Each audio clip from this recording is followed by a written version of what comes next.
तर हा कॉल्युमनार इपिथेलियम आहे,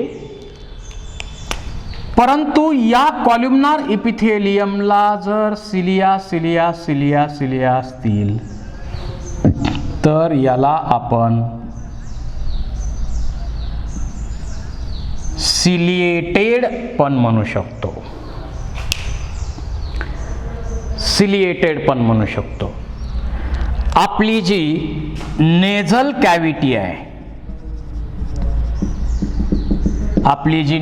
कॅव्हिटी आहे, तिथं पाहिजे.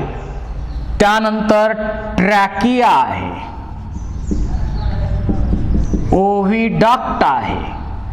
ज्या ठिकाणी काही मटेरियल पुढं ढकलायचंय, डायरेक्ट दॅट मटेरियल, जसं फॅलोपियन ट्यूब मधून सेकंडरी ओसाइट असेल किंवा जो अर्ली एम्ब्रिओ असेल तो पुढं ढकलायचा आहे. नेझल कॅव्हिटीमध्ये तिथं पण सिलिएटेड इपिथेलियम आहे. त्याही ठिकाणी मटेरियल पुढं ढकललं जातं. त्या ठिकाणी सिलिएटेड इपिथेलियमची आवश्यकता आहे. टू डायरेक्ट मटेरियल पुढं ढकलायचं काम सिलिएटेड इपिथेलियम करणार. कॉल्युमनार आणि त्याच्याबरोबरच इथं सिलिएटेड इपिथेलियम सुद्धा आपल्याला सांगता येईल. काही ना काही मटेरियल पुढं ढकलायचं असेल तर त्या ठिकाणी सिलिएटेड इपिथेलियमची आवश्यकता आहे. तर सिलिएटेड आणि कॉल्युमनार हे टाईप अशा प्रकारचे झाले. याच्यानंतर इथं मी सिलिएटेड लिहितो.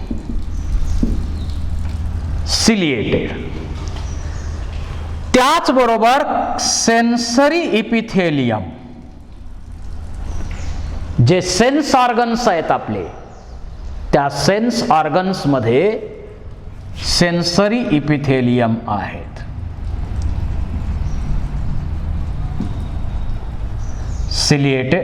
सेन्सरी इपिथेलियम आहे. आणि त्या सेन्सरी इपिथेलियम मध्ये जे स्टिम्युलाई रिसीव्ह केलेले आहेत, that is a change in environment, ते रिसीव्ह करणार आणि त्याचं कन्व्हर्जन सेन्सरी इम्पल्स मध्ये करायचं काम इथं केलं जातं. त्याच्यानंतर पुढचा टाईप आहे ग्लॅन्डुलार epithelium. Glands, it is a special epithelial tissue which secrete some substances. काही ना काही टाईपचे सबस्टान्सेस सिक्रीट करणारा इपिथेलियल टिश्यू आहे ग्लॅन्ड्स.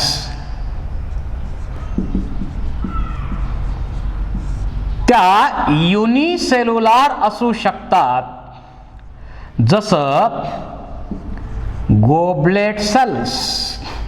आपल्या डायजेशन चॅप्टर मध्ये आपण गोबलेट सेल्स मधून म्युकस सिक्रीट होतो हे स्टडी केलेलं आहे. म्युकस सिक्रीट होतो याचा स्टडी आपण केलेला आहे. त्याचबरोबर काही ग्लँड्स या आता मल्टीसेल्युलर आहेत, काही यातल्या सॅकच्या फॉर्म मध्ये आहेत, काही ट्युब्युलर आहेत, काही अनब्रँच्ड आहेत, काही ब्रँच्ड असतील. Variety of glands are present in our body. आता या ज्या ग्लँड्स आहेत त्या बेसिकली 3 टाईप मध्ये डिवाइड केलेल्या आहेत. एक आहे exocrine glands, second endocrine glands, third heterocrine glands.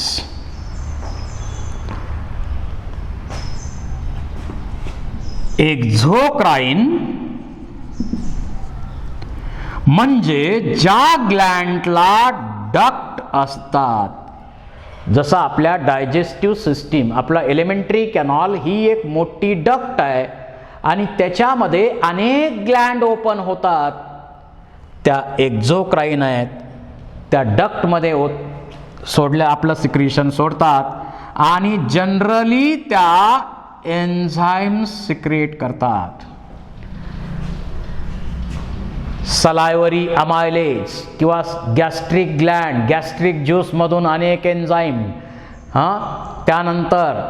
त्यानंतर इंटेस्टायनल ग्लँड्स, त्यातून इंटेस्टायनल ज्यूस, त्यातून अनेक एन्झाईम्स या एलिमेंटरी कॅनॉल नावाच्या डक्टमध्ये सोडले जातात. तर याला आपण एक्झोक्राइन ग्लँड्स म्हणतो. सेकंड टाईप जो आहे तो आहे एंडोक्राइन ग्लँड्स, ज्यांना डक्ट नसतात. या डक्टलेस ग्लँड आहेत.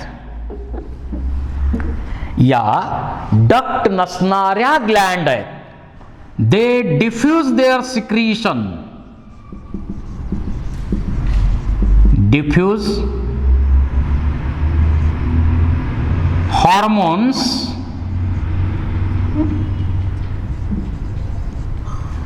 Directly in blood.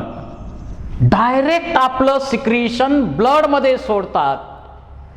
त्यांना डक्ट नसतात आणि जनरली हॉर्मोन सिक्रेट होतात. हॉर्मोन गरज पडली, तयार केलं, काम संपलं, डिस्ट्रॉय केलं. हा केमिकल मॅसेंजर आहे. या हॉर्मोनवरती स्वतंत्र एक चॅप्टर आहे,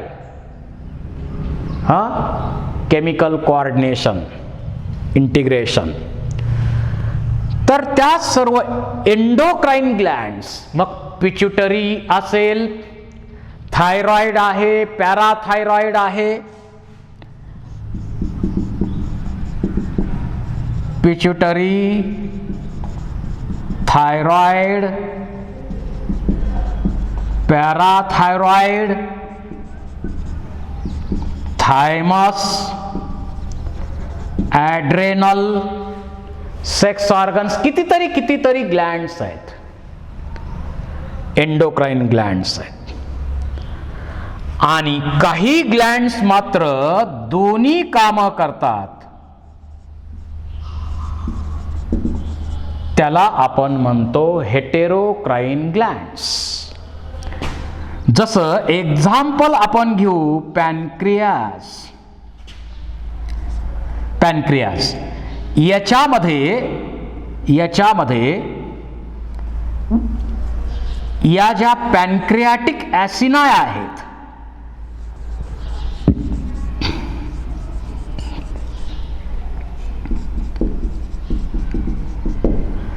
त्या काय करतात, एन्झाईम सिक्रेट करतात आणि डक्ट मध्ये सोडतात. So pancreatic acini acts as a exocrine. परंतु इथं मध्ये सेलचं पॅच आहे, त्याला आपण म्हणतो आयलेट्स ऑफ लँगरहॅन्स. यामधून इन्शुलिन, ग्लुकॅगॉन आणि सोमॅटोस्टॅटिन हे हॉर्मोन सिक्रीट केले जातात. मग हा जो पार्ट आहे तो एक्झोक्राइन आहे आणि हा जो पार्ट आहे तो एंडोक्राइन आहे. आणि म्हणून आपण दोन्ही ग्लँडचं काम करते, दोन्ही प्रकारचं वर्किंग आहे. Some part acts like a exocrine which secrete enzymes in duct which are released in duct. And second, islets of Langerhans secretes hormones which are released in blood. It do not have duct, so endocrine. एकाच ग्लँडचा काही part exocrine, काही part endocrine, म्हणून त्याला आपण म्हणतो हेटेरोक्राईन glands. आपण त्यांना काय म्हणतो?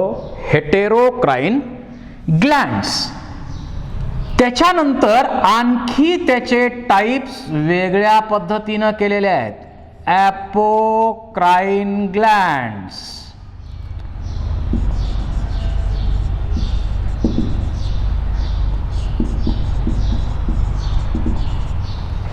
ॲपोक्राईन ग्लँड्स, समजा ही एक ग्लँडुलार सेल आहे. ही एक ग्लँडुलार सेल आहे. समजा ॲपोक्राईन ग्लँड आहे. तर ही ॲपोक्राईन ग्लँड काय करते?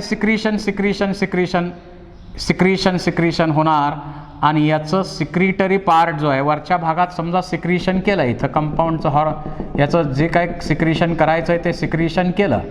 हा सिक्रिटरी पार्ट काय होतो? हळूहळू वेगळा होतो. आणि हा पार्ट वेगळा होतो. The secretory part separates. Apical secretory part separate from rest of the part. हा सिक्रिटरी पार्ट सेपरेट होणार. सिक्रिशन जे आहे ते त्या सेलचा काही भाग जो आहे सिक्रिटरी अपायकल पार्ट आहे तो सेपरेट होतो. अशी जी ग्लँड असते त्याला आपण म्हणतो apocrine gland. Sweat glands are apocrine glands. त्याच्यानंतर मेरोक्राईन ग्लँड्स.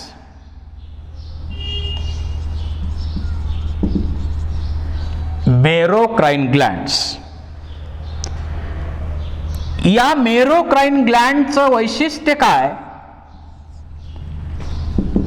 याचं सिक्रीशन आहे ते बाहेर सोडलं जात आहे.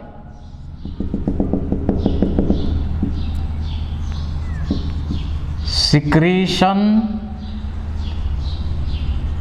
रिलीज. हे सिक्रीशन फक्त रिलीज केलं जात आहे बाहेर.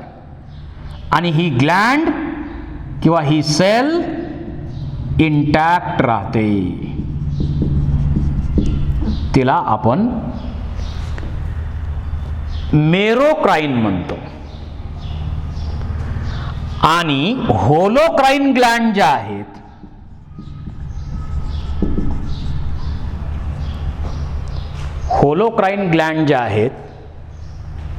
त्या ग्लँडमध्ये समजा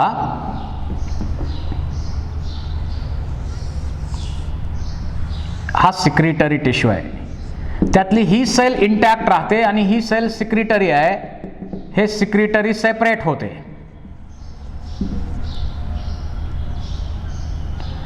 आणि ही सेल सेपरेट होणार. एक सेल सेपरेट होणार. हा पार्ट सेपरेट होणार. हा पार्ट तसाच राहणार. त्याला आपण म्हणतो होलोक्राईन ग्लँड्स. त्याला आपण म्हणतो holocrine glands. So this is about types of glands.